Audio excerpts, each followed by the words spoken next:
coming up next. It's the story of a fallen frontman and a band widely considered one of the most important of their era. This tortured soul was a musical mastermind who knew his way around dark and poignant lyricism, that's for sure. And his manic stage presence, it was no less intriguing. Featured a berserk dance style that left audiences wondering if he was full-on possessed. His story, though profoundly fascinating, came to a tragic end too soon. However, his all-too-short career was capped off with an eternal standard. It may be the most counterintuitive love song ever written, if you can call it a love song. The subtext of this track is filled with the harrowing happenings of his life. Persistent depression, life-threatening seizures, a fragmented marriage, and when viewed posthumously, death. With the help of one of his surviving bandmates, we're going to unravel the mystery behind one of the most tortured songs of all time. The story's coming up next on Professor of Rock. Hey, music junkies, Professor of Rock, always here to celebrate the greatest artists and the greatest songs of all time. You know, if you remember getting an Orange Julius at the mall back in the day, you're going to dig this channel of deep musical nostalgia. Make sure to subscribe below right now. I know you'll find something to dig on this channel. Check us out on Patreon. Also, I'm wearing my new shirt. Chaos Records sent it to me. I've got their sticker back there. Chaos is in Covina, California. Amazing store. Check it out if you can. I'm going to link to it below. They have amazing shirts, amazing records. Love it. So it's time for another edition of Number One in Our Hearts. This is the show that honors songs that were so unbelievably great they absolutely should have been number one on the Billboard Hot 100 chart. But for whatever reason, be it radio play, lack of marketing, label support, or just sheer stupidity, the song came up short. Today's song is just sheer stupidity. It should have been number one. We're covering a track today that deserved the distinction of number one everywhere. One of the most dark and haunting and beautiful pop songs you will ever hear. Now, we've covered it briefly before, but today we go in depth with new information from new interviews that really put the song in perspective even more. From the tortured mind of Ian Curtis and Joy Division, it's Love Will Tear Us Apart.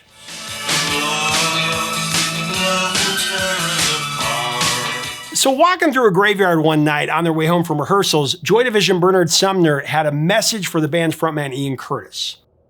Pointing to the tombstones in the distance, Sumner said, "Imagine what it would be like to see your name on one of them." A bit morbid, but the keyboardist, the guitarist, was trying to scare some sense into his friend. Now, the reason for this after-hour stroll through the cemetery was that Ian, who suffered from chronic depression, had attempted to take his own life multiple times. Once, when he was really drunk, he chopped himself up with a kitchen knife. More recently, on April 6, 1980, Curtis attempted an overdose. He only stopped because he didn't think he had enough pills to finish the job. That night in the cemetery, Bernard tried to reason with Ian. He declared that suicide would be such a waste. He said, and I quote, "I can't tell you which way to go in your life, but killing yourself definitely is not the answer." Ian, however, hardly responded. His silence, an ominous omen of things to come. Never really a punk band, the members of Joy Division were nevertheless inspired to come together after watching a punk band. The beginning of the post-punk outfit can be traced back to Manchester, England, where childhood friends Bernard Sumner and Peter Hook saw the Sex Pistols in concert in 1976. That was like the Beatles on Ed Sullivan in a way, so many people blown away by that.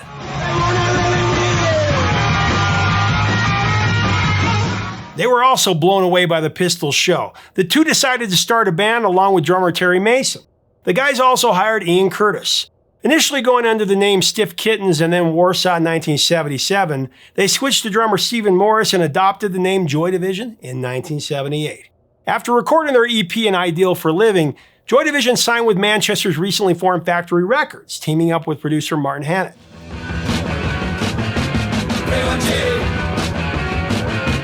Their debut album, Unknown Pleasures, that followed in 1979. Raw and intense, the record boasted tracks that were as distinctive as they were disturbing. The album went to number 5 on the UK charts and to the top of the new wave scene. In the shadow play, acting out your own death. Over the following year, the four musicians toured the UK and Europe. By the time they released their single Transmission on October 7, 1979, the foursome had secured a strong cult following.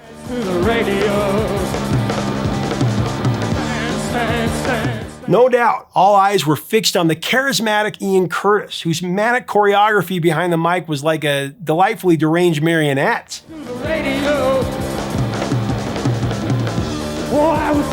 However, by the fall of 1979, Ian's onstage movements were drawing attention for a more serious reason.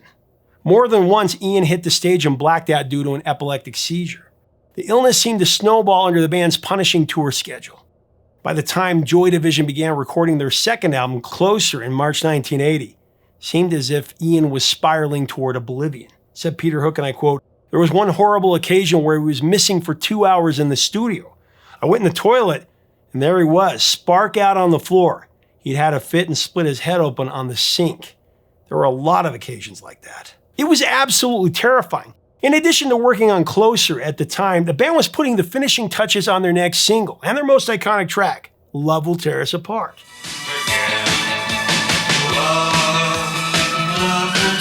First recorded in November 1979 and written shortly before that, Love Will Tear Us Apart is an absolute post-punk new wave standard. The timing of its creation is really significant to understanding this song because it was around this time that Ian Curtis began an affair with Belgian journalist Annick Honor. Curtis, who had married Deborah Woodruff back in August of 1975, was struggling through a troubled relationship with his wife. They had a child together, which made things even more complex. And by the time Joy Division came up with the final arrangement in the spring of 1980 for Love Will Tear Us Apart, Ian was living with Annick, and a divorce with Deborah was imminent.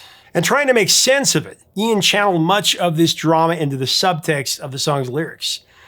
Many have mistakenly taken Love Will Tear Us Apart as a love song.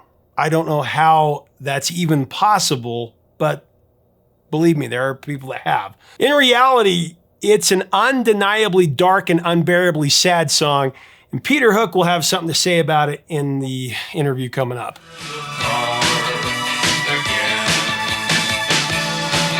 When it starts out, it is an upbeat pop single. I mean, you start hearing the it comes in pretty upbeat.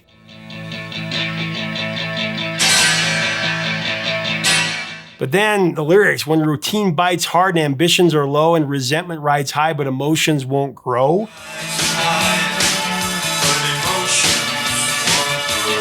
And we're changing our ways, taking different roads.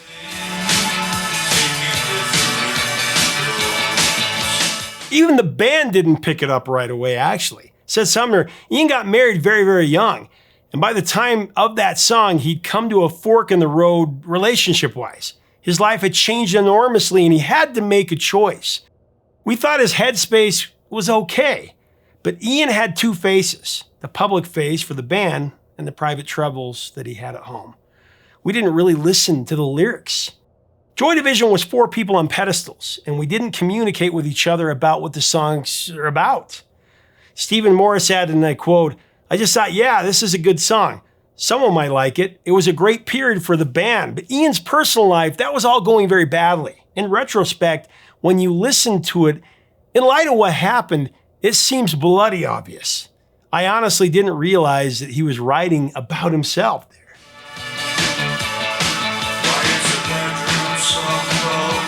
It's been said many times that Love Will Tear Us Apart, the title, was written as an antidote to the Captain and Tennille upbeat pop song, Love Will Keep Us Together.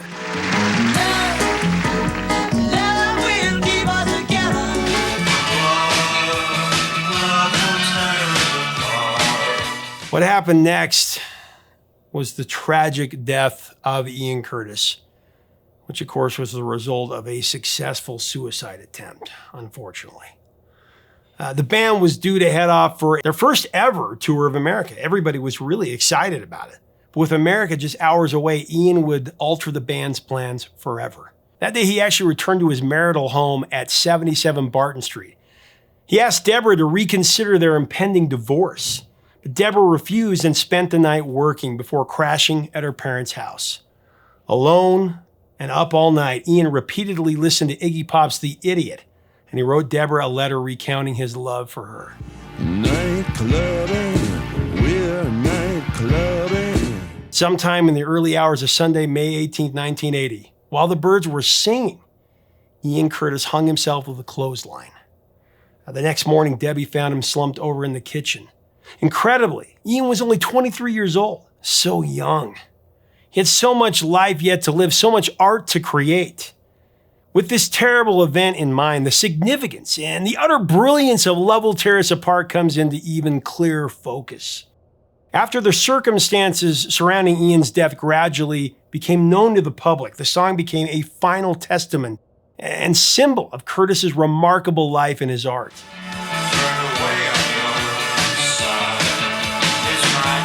Originally released in April of 1980, Love Will Tear Us Apart failed to chart on the Billboard Hot 100 at all.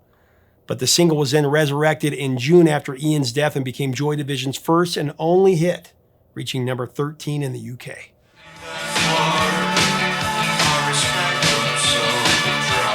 The music video for Love Will Tear Us Apart was shot by the band themselves on April 25, 1980, as they rehearsed the song at T.J. Davison's studio in Knott Hill, Manchester.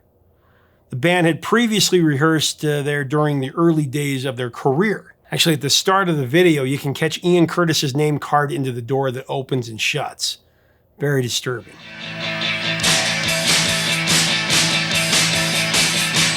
Since its release, Love Will Tear Us Apart has been recognized for what it truly is: a new wave masterwork. Ian Curtis's depth of vulnerability poses honest and direct questions that we as listeners may not have answers for. I've yet to find a song in popular music that compares with its naked emotion.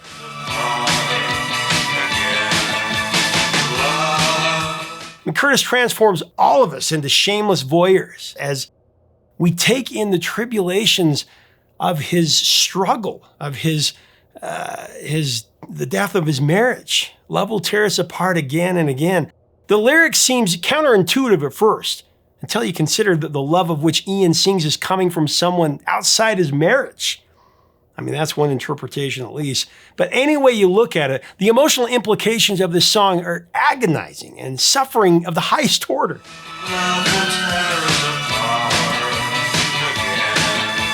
Through the years, the song has resonated with so many people. And like any great work of art, it has been put on display for the masses via pop culture. For example, Love Will Tear Us Apart has appeared in so many movies and TV shows: Cold Case, Criminal Minds, American Dad, Top Gear, Gotham Pride, 13 Reasons Why, Doctor Who, and a great way in Donnie Darko. You okay? Yeah, my mom's not. Love Will Tear Us Apart has also been covered by Paul Young, Fall Out Boy, Noel Gallagher's High Flying Birds, 10,000 Maniacs, Soul Asylum.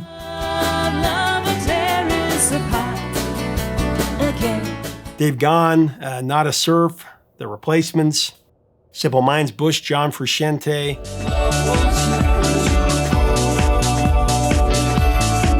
The Smashing Pumpkins, U2, The Cure, and of course New Order. More on them in just a minute.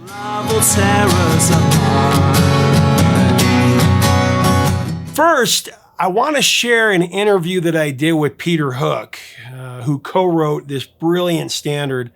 His take here is absolutely devastating, very sobering. You're going to want to see it. Here's what he said about this incredible song.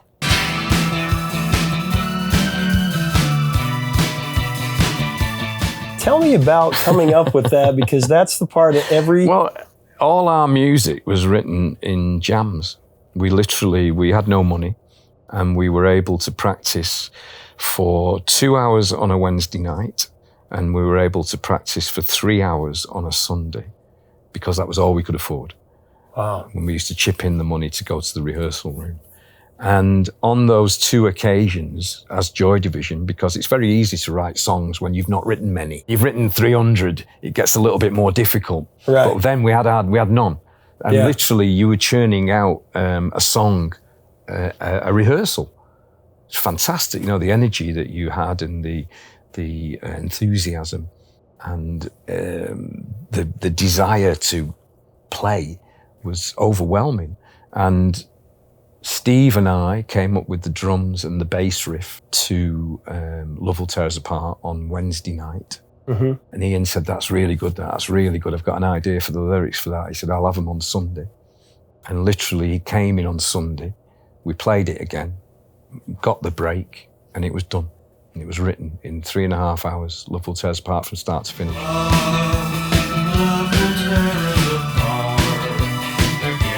People, interestingly, think it's a love song, but it isn't. It's a hate song. You know, if you listen to the lyrics, it's a very dark message to a lover. I mean, as I said in my Joy Division book, I wouldn't have liked that song to have been written about me. That sends shivers down your spine, but it's masqueraded as an upbeat pop tune.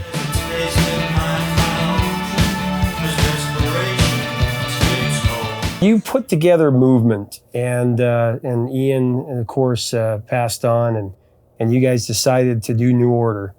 Ceremony is my favorite New Order song of all time. I feel like New Order and Joy Division meeting in a way. Well, I mean, it was because Ceremony was written by Joy Division, and we did some demos just before Ian died.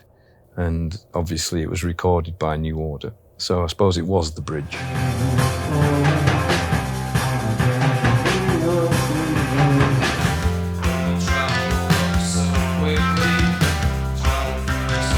It does really hint that Joy Division had certainly not slowed down and were ready to become as big as U2 without a shadow of a doubt. It was a great gift from Ian to set us on our way. It was like, in many ways, it was like he'd done it to help us. You know, it's like he knew that his suicide was inevitable, and he'd left us these two great songs as going, well, listen, I'm gone, but here you go. This will help you. And it was true, because Joy Division, each member in Joy Division brought something absolutely unique to the group. And without any one of those 4 members, Joy Division would not have been what it was. And I can say that without fear of criticism.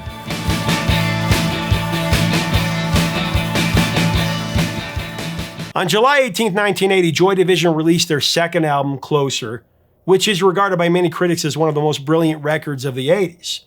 Still, the band hardly took notice. According to Peter, they didn't promote the album at all. Why bother? You know, Joy Division was over, they were done with. Besides that, they were all just trying to cope without Ian. Said Hooky about it, we discussed getting another singer. We wanted a singer, but we didn't want an Ian replacement.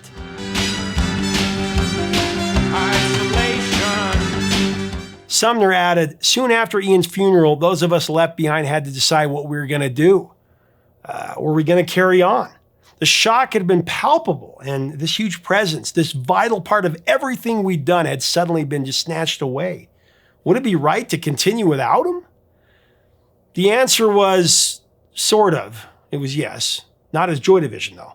Resolving not to play Joy Division songs, the guys instead hired a keyboardist, Gillian Gilbert, and began writing new ones, moving forward under a different moniker, New Order. The first album, Movement, was released on November 13, 1981.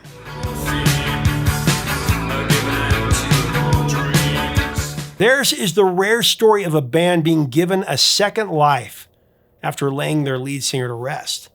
To date, they've released 10 studio albums as well as a number of compilations, live albums, and EPs. 11 would go top 10 in the UK alone. Known as the alternative synth-pop masters, New Order has scored 17 top 10 hits on the US dance charts, including 6 number 1 hits.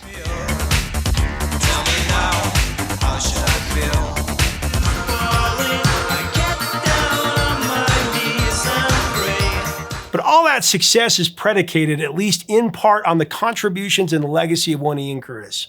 And it's no surprise that Love Will Tear Us Apart continues to resonate with people generation after generation. Said Sumner, and I quote, I have to confess that we had absolutely no idea that it would take off the way it did.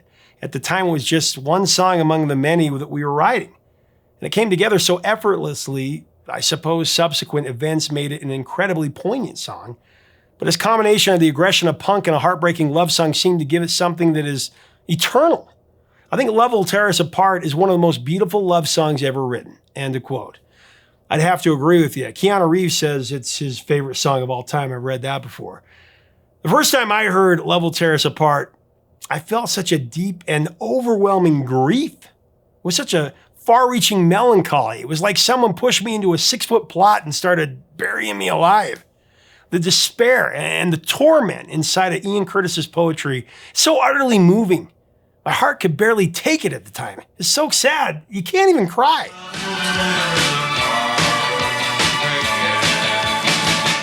It's just devastating. But that's exactly what makes it, like Bernard Sumner said, one of the most beautiful love songs ever written, and worthy of forever being number one in our hearts. And a band that, much like the Smiths, are just too good for the Rock and Roll Hall of Fame. Am I wrong?